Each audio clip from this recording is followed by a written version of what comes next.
नमस्ते। आज हम प्राणायाम के विषय में चर्चा करेंगे। भारतीय महर्षि पतंजलि के अनुसार जिन अष्टांग योग का वर्णन किया गया है उनमें प्राणायाम चौथे स्थान पर है। प्राणायाम दो शब्दों से मिलकर बना है, प्राणा तथा आयाम। प्राणा का अर्थ है शरीर में संचारित होने वाली वायु या जीवनी शक्ति तथा आयाम का अर्थ है नियमन या नियंत्रण। इस तरह शरीर में वायु का नियंत्रण ही प्राणायाम है। प्राणायाम के नियमित अभ्यास करने से संपूर्ण शरीर स्वस्थ रहता है। यह जानकारी उन लोगों के लिए है जिन्होंने कभी प्राणायाम किया नहीं है और जो अब इसको शुरू करने जा रहे हैं। प्राणायाम के सामान्य नियम। प्राणायाम के लिए स्वच्छ हवादार स्थान सर्वोत्तम है। नदी तालाब के किनारे हवादार स्थान में प्राणायाम करना अति उत्तम है। यदि किसी कारणवश आपको खुला वातावरण उपलब्ध नहीं हो पा रहा है तो आप घर में भी प्राणायाम कर सकते हैं। घी का दीपक जलाकर, अगरबत्ती या धूप जलाकर उस स्थान को शुद्ध व सुगंधित करना चाहिए। बैठने के लिए कंबल, दरी, चादर या रबर मैट को मोटा आसन बनाकर उस पर बैठना चाहिए। प्राणायाम के लिए सिद्धासन, सुखासन या पद्मासन में जमीन पर बैठना चाहिए, परंतु यदि संभव नहीं है तो आप कुर्सी पर भी बैठ सकते हैं। प्राणायाम करते समय गर्दन, रीढ़ की हड्डी, कमर व छाती को सीधा रखना चाहिए।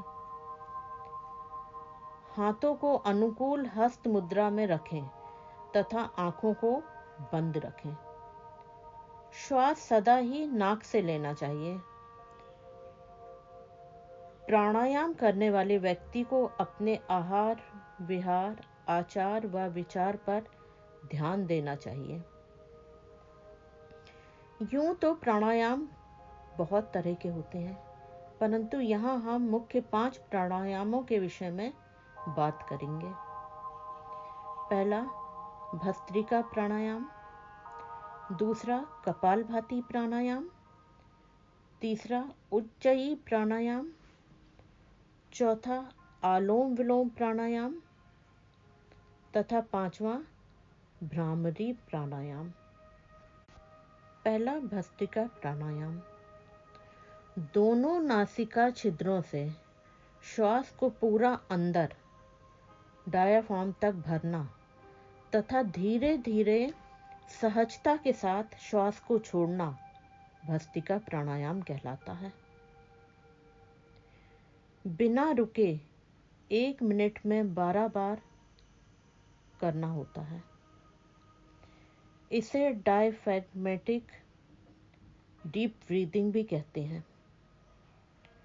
सांस केवल पसलियों और छाती तक ही भरना चाहिए, पेट तक नहीं आना चाहिए। इस प्राणायाम को करने से सर्दी, जुकाम, एलर्जी, श्वास रोग, दमा, पुराना नज़ला, साइनस, थायराइड, टॉन्सिल्स, गले के समस्त रोग इससे ठीक होते हैं। शरीर में विषाक्त तथा विजातीय पदार्थों, टॉक्सिक पदार्थ का निष्कासन होता है। हृदय तथा मस्तिष्क को शुद्ध प्राणवायु मिलती है। उच्च रक्तचाप, दमा व हृदय रोगियों को ये प्राणायाम बहुत धीमी गति से करना चाहिए। हमें भी शीत ऋतु में तीव्र गति से कर सकते हैं तथा ग्रीष्म ऋतु में धीमी गति से करना चाहिए, क्योंकि इस प्राणायाम को करने से शरीर में बहुत गर्मी आती है। दूसरा प्राणायाम है कपालभाति प्राणायाम। इसे श्रेष्ठ प्राणायाम कहा गया है। इस प्राणायाम में रेचक अर्थात श्वास को केवल बाहर छोड़ने पर ध्यान देना होता है। पूरक अर्थात श्वास ग्रहण करना अपने आप होता है। उदर को फुलाना और सिकुड़ने को एकाग्रता में लाना होता है। 1 सेकंड में एक बार, यानी कि लगातार 1 मिनट में 60 बार वायु को बाहर छोड़ना होता है।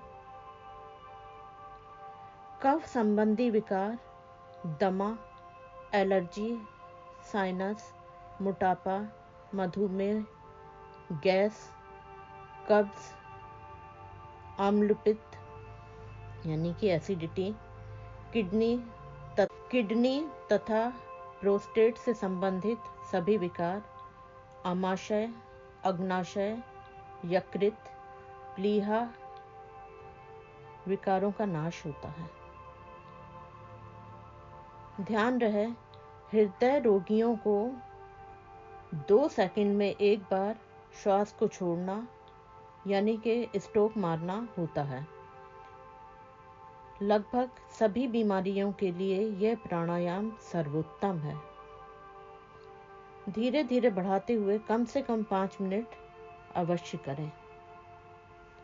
तीसरा है उज्जयी प्राणायाम। इस प्राणायाम में दोनों नासिका छिद्रों से सांस अंदर लेते हुए गले को सिकोड़ते हैं और जब गले को सिकोड़ते हुए श्वास अंदर भरते हैं तब जैसे खर्राटे लेते समय गले से आवाज होती है, वैसे ही श्वास छोड़ते हुए कंठ से किसी छोटे बच्चे के खर्राटे की तरह ध्वनि होती है। वायु का घर्षण नाक से नहीं, गले से होना चाहिए। श्वास छोड़ते समय दाईं नासिका को बंद करके केवल बाईं नासिका से ही श्वास छोड़ना होता है। पुरानी खांसी, थायराइड ग्रंथि के अल्प तथा अति क्रियाशील होने से जो विकार उत्पन्न होते हैं, वे इस प्राणायाम से अति शीघ्र ठीक हो जाते हैं। हृदय रोग, फेफड़ों के रोग, कंठ से संबंधित सभी रोग, अनिद्रा, मानसिक तनाव, टॉन्सिल्स, टीबी तथा बुखार के रोग इससे ठीक होते हैं। चौथा प्राणायाम है आलोम विलोम प्राणायाम। इसे नाड़ी शोधन प्राणायाम के नाम से भी जाना जाता है। हाथ के अंगूठे से दाईं नासिका छिद्र को बंद करना होता है। केवल बाएं नासिका छिद्र से धीरे धीरे लंबी गहरी सांस लेते हुए जब पूरा सांस भर जाए तब मध्यमा व अनामिका उंगली से दाईं नासिका छिद्र से श्वास को धीरे धीरे बाहर निकालना होता है। अब फिर से दाईं ही नासिका छिद्र से पूरी सांस लेते हैं और अब बाईं नासिका को बंद करके पूरी तरह श्वास बाईं नासिका छिद्र से निकालते हैं। फिर से उसी बाईं नासिका छिद्र से श्वास लेते हैं और दाईं नासिका छिद्र से उसे पूरा निकालना होता है।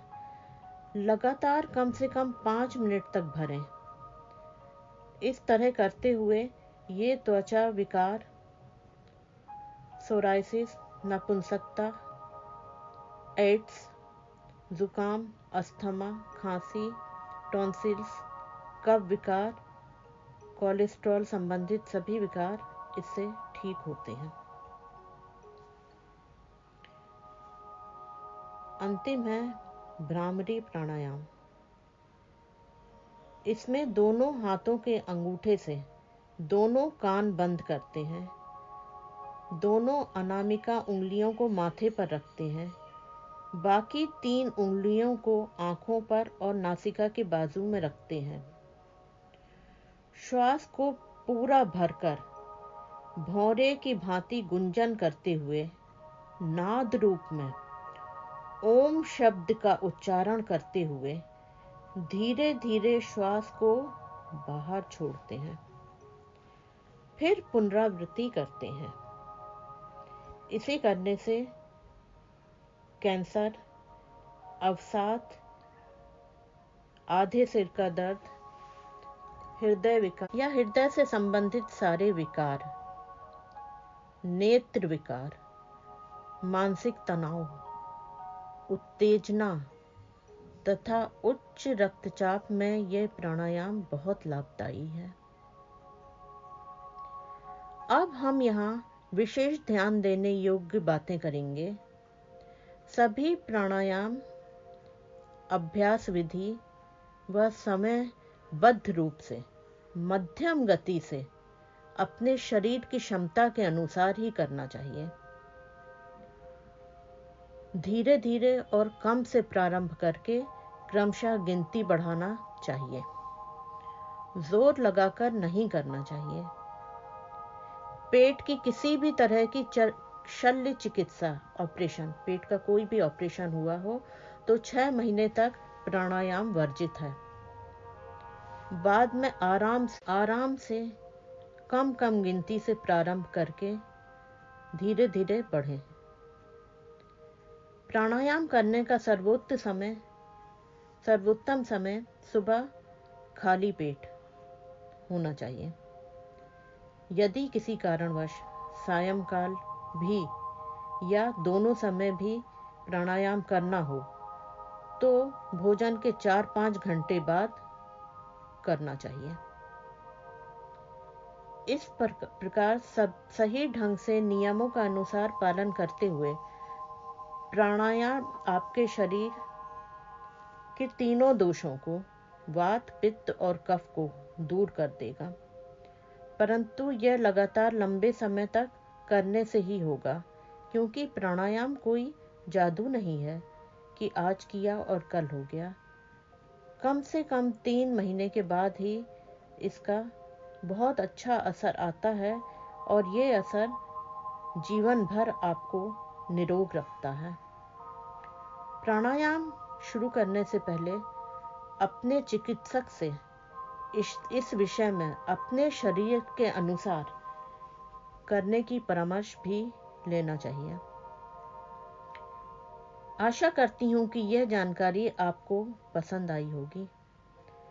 अपने दोस्तों, रिश्तेदारों, परिचितों और जिनको भी आप समझते हैं ये जानकारी फायदा देगी, उनके साथ इसे शेयर करें और मुझे उत्साहित करने के लिए इस चैनल को लाइक और सब्सक्राइब करें।